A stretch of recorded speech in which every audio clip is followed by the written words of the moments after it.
조기 퇴진 군불입니다.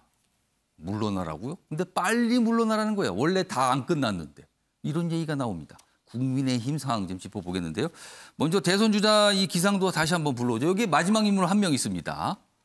아래쪽에 있죠. 빨간색 바탕이죠. 국민의힘 소속입니다. 안철수 의원입니다. 이제는. 근데 대선 주자로서는 지금 구름이 맑긴 하지만 구름이 좀 낀 상태다. 왜 그런가 하면 설명이 이래요. 김은혜 도와서 전력 투구했지만 경기지사 내줬죠. 안 된 거예요. 원래 본인이 보궐선거 출마할 때 당시 목표는 본인도 승리하고 경기도 승리하고 이런 거였는데 그게 안 된 겁니다. 그래서 반쪽짜리 승리 아니냐 지금. 이런 얘기고 있고요. 그리고 당내에 들어가면은 윤핵관 이준석 대표와의 관계 설정 이거 굉장히 힘들다 지금. 난제다. 이렇게 좀 돼 있습니다. 자, 다음 관련 기사 하나 더 보죠. 여기는 아예 그냥 크게 썼네요. 제목으로. 윤핵관 대 이준석 대 안철수. 지금 당내에 이런 역학관계가 형성이 됐다는 거죠. 삼각입니다. 주도권 잡기 물밑 싸움 시작되다. 역시 이 주도권은요. 당대표입니다. 국민의힘 당대표는요. 내년입니다. 내년 6월 이후에 뽑히거든요. 그러면 역시 내년 뽑히 그 후에 총선 등등등 쭉 관리할 수 있는 자리입니다. 여기 보시면 뭐 몇 가지가 적혀 있어요. 상황은 좀 이래요. 자, 근데요. 이와 관련해서 다음 기사 또 하나 더 있는데요. 이번에는 이준석 대표가 등장하죠. 최근에 이준석 대표 지방선거 끝나자마자 혁신이 얘기를 합니다. 혁신이 띄우고 지금 우크라이나 방문 중이죠. 이것도 굉장히 이례적인 방문으로 꼽혀요. 그럼 보면 존재감 키우기 바쁜 이준석 아니냐. 여기 역시 또 같은 내용이 있어요. 윤핵관, 안철수 등 여권 주도권 경쟁 의식의 조기에 뭔가 강조하고 있는 거 아니냐는 거죠. 그리고 이른바 지금 당내에서 성비 의혹 있잖아요. 이게 좀 뭔가 좀 조사 단계에 있는데 이것도 돌파하려는 거 아니냐. 이렇게 좀 곁들이고 있습니다. 자, 이와 관련해서요. 안철수 의원이 어제 한 얘기가 있습니다. 뭔가 살짝 견제하는 듯한 말도 좀 들어가 있어요. 들어보시죠. 이제 의정 활동을 하기 위해서 바로 임기가 시작되다 보니까 의원회관의 제 방 구성에서 그다음에 보좌진 구성에 이르기까지 지금 하나도 지금 되어 있지를 않습니다. 그 부분들 제대로 빠른 시간 내에 정비해서 그다음에 이제 저 말씀드리도록 하겠습니다. 그 혁신이라는 것에 그 선거 제도나 공천만이 있는 것이 아닙니다.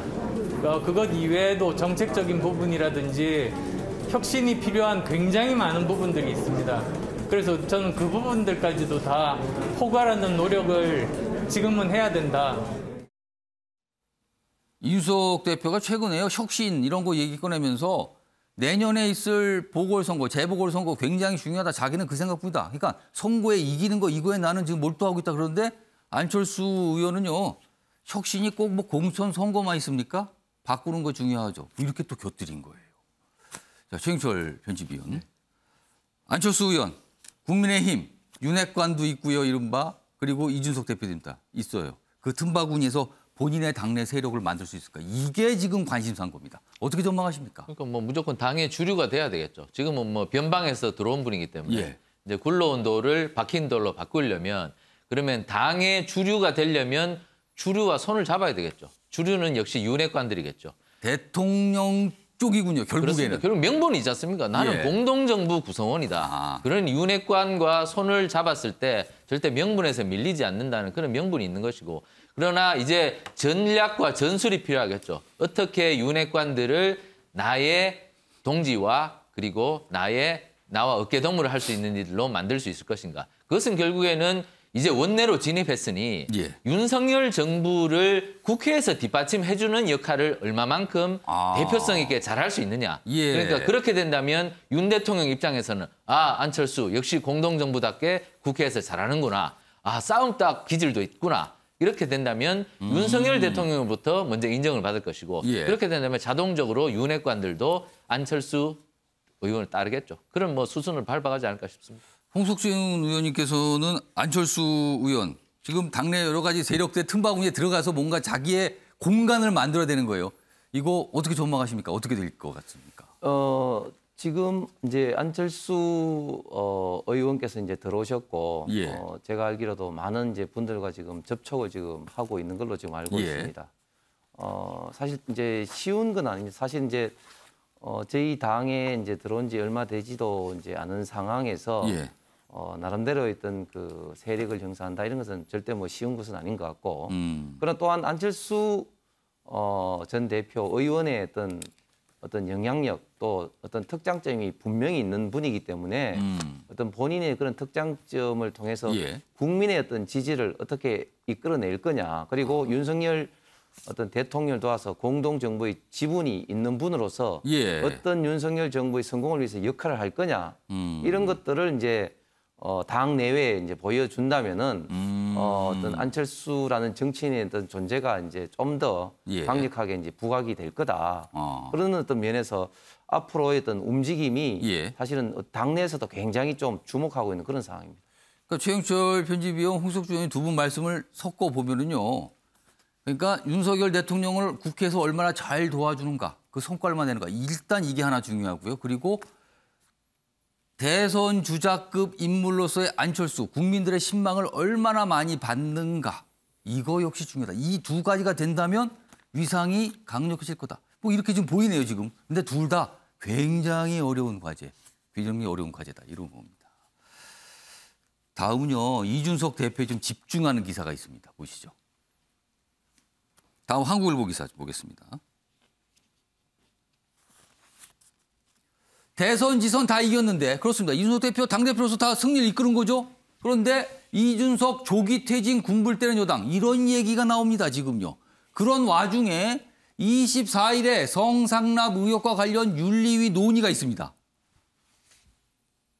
그럼 두 개 다 사실 이준석 대표에게 불리한 거예요. 이런 와중에 지금 우크라이나 방문하고 있는 거죠. 여기 보시면 윤핵관 안철수 당권 경쟁 세력화 벌써 포스트 이준석 물밑 움직임. 이렇게 되면 윤석 대표가 이게 좋겠어요. 본인 입장에서는. 다음 화면으로 인터뷰 내용이 하나 준비되어 있습니다. 자, 일각에서 조기 사퇴론 있고요. 미국 유학 가시는 거 어때요? 미국행 어떠세요? 이렇게 얘기하는 분이 있는데 질문을 받았어요. 나는 당연히 임기 채운다. 그러면서 유학설 같은 구체적인 시나리오까지 만들어서 흘리는 이유는 간단하다. 그렇게 해야 나를 흔들 수 있다. 나를 흔드는 세력이 당에 있다는 겁니다, 지금. 누군지는 모르겠으나. 자, 이런 얘기가 좀 나와요. 그리고 여기 보면 전당대회 얘기도 있는데요. 안철수 의원 앞으로 어떤 역할을 해나 뭐 등등등 해서 뭐 전당대회는 비전이다. 비전 제시해 주세요. 혁신이란 두 글자 계속 말만 해서는 안 됩니다. 또 이렇게 비판하죠. 이런 얘기입니다. 이 얘기 좀 해볼까요? 홍석준 의원님께 오늘 국민의힘 상황이니까 질문 좀 많이 드릴게요. 오늘 요거 어떻게 제가 질문을 준비했냐면 혹시 당내에서 이준석 대표의 조기 퇴진, 당대표 조기에 물러나라 이런 목소리를 내시는 분이 좀 숫자가 많습니까? 아니면 그냥 일각에 나오는 것뿐입니까? 제가 볼 때는 뭐 이제 뭐 일부 극히 일부에서 뭐 이런 이야기가 나올지 모르겠습니다. 당내에서는 사실은 아직까지는 뭐 이런 문제가 제기되고 있지 않습니다. 그러면 이게 혹시 이 주장이 커질 가능성이 좀 있습니까? 보는 시각에 따르겠지만 예. 뭐 제 입장에서는 사실은 역대 당 대표들 보더라도 통상적으로 큰 선거에서 졌을 때는 조기 전당대회라든지 그런 걸 통해서 이제 임기를 못 채우는 경우가 그렇죠. 사실은 지면 왕왕 그렇죠. 있었습니다만은 사실 이준석 대표는 뭐 대선 이겼고 좀 지선을 좀 이긴 당 대표입니다. 예. 그리고 사실은 그렇게 대선이 쉽지 않았지 않습니까? 우리나라 예. 어떤 그 정치 역사를 그렇습니다. 봤을 때는 가까스로 이긴 거예요. 되는데 가까스로. 5년 만에 이제 정권을 이제 바꾼 그런 예. 당 대표고 또 지방 선거에 있어서도 사실은 어느 정도 유리하다고 봤습니다만 저희가 이렇게 대성하리라고는 사실은 조금 예상하기 힘들었는데 그런 건 총괄 지휘했을 뿐만 아니라 이준석 대표가 또 어떤 순간순간적인 어떤 이슈 제기라든지 뭐 예. 이번에 지선 같은 경우도 보면은 뭐 김포공항이라든지 예, 이런 예. 이슈 제기뿐만 아니라 또 이번에 이제 공천하는 과정에서도 이때까지 어떤 상향식 공천 이런 이야기는 많았습니다만은 PPAT라든지 구체적인 어떤 방법을 예. 통해서 어떤 공천을 좀 합리적으로 개혁했다는 이런 평판은 분명히 이제 있기 때문에 그냥 당 대표로서 이제 이제 무임승차한 것이 아니라 구체적인 역할을 한 당 대표다, 승리한 당 대표다. 이런 측면에서 조기 퇴진을 하는 것은 제가 볼 때는 명분이 아직까지는 굉장히 좀 약한 것 그러면 같습니다. 조기 퇴진 얘기를 누군가 꺼냈을 거예요. 그리고 언론에서 그걸 이제 보도를 했거든요. 그렇다면은 그런 얘기를 꺼내신 분 또 그 세력은 이준석 대표의 존재가 이제는 부담스러워진 겁니까? 어떻게 보세요? 아무래도 이제 좀 그런 측을 이제 그런 이야기를 꺼낸 어떤 측에서는 예. 자기 어떤 당 대표의 어떤 관심이라든지 아. 또 당의 조금 좀 그런 흔드는 모습을 통해서 예. 뭐 좀 새로운 어떤 그런 어떤 이슈를 만들려고 하는 그런 어떤 움직임에서 좀 이야기를 좀 한 것이라고 봅니다. 이종우 평론가, 요 얘기 네. 좀 제가 질문 드릴게요. 지금 여기 보면 뭐 아까 성비위 의혹, 뭐 이런 의혹이에요. 이게 이제 윤리위에서 그날 논의됐는데 뭐 징계 얘기 뭐 그냥 결정해야 된다 이런 얘기 나오거든요. 이거를 보는 시각 중에 하나가 이게 이준석 죽이기다. 이런 시각이 분명히 정치권에 있습니다. 지금 네. 국민의힘 안팎에. 이건 어떻게 보십니까? 저는 지금 국민의힘의 당의 주도 세력, 당을 끌고 가고 있는 소위 윤핵관이라고 불리는 주도 세력의 입장에서 본다면 이 대표의 이준석 대표의 성삼납 의혹 문제는 아주 매력적인 카드입니다. 언제든 자신들이 원할 때 쫓아낼 수 있는. 근데 지금 이게 의혹 제기잖아요. 그냥 네, 의혹 제기. 의혹제기인데 지금 예. 24일에 윤리위가 열리지 않습니까? 24일에 윤리위가 열리는데 우리가 24일 윤리위가 열린다는 이유 하나 때문에 지금 이준석 대표가 지선 끝나자마자 혁신위를 띄운 것을 연계시켜서 해석을 하잖아요. 아, 그걸 의식해서 혁신이라는 걸 강력하게 내세우고 있는 네, 거죠. 납부를 놨다라고 뭐 이야기를 하지 않습니까? 마찬가지예요. 근데 혁신이라는 게 지금 이준석 대표 측에서 예. 다음 총선의 시스템 공천 그리고 공천 제도에 대해서 개혁을 하겠다, 혁신하겠다라는 이야기가 나오면 이거는 당의 주도 세력이 볼 땐 선을 넘은 거예요. 예. 24일이 아니어도 그 다음이어도 언제든 간에 다시 윤리위를 가동할 수 있습니다. 제가 볼 때는 그렇게 예상이 되고요. 실질적으로 앞서 이제 그 전당대회 얘기가 나오는데 이준석 대표가 당대표로 뽑혔던 전당대회와 다음 있을 전당대회는 소위 권력 투쟁의 강도가 완전히 다릅니다.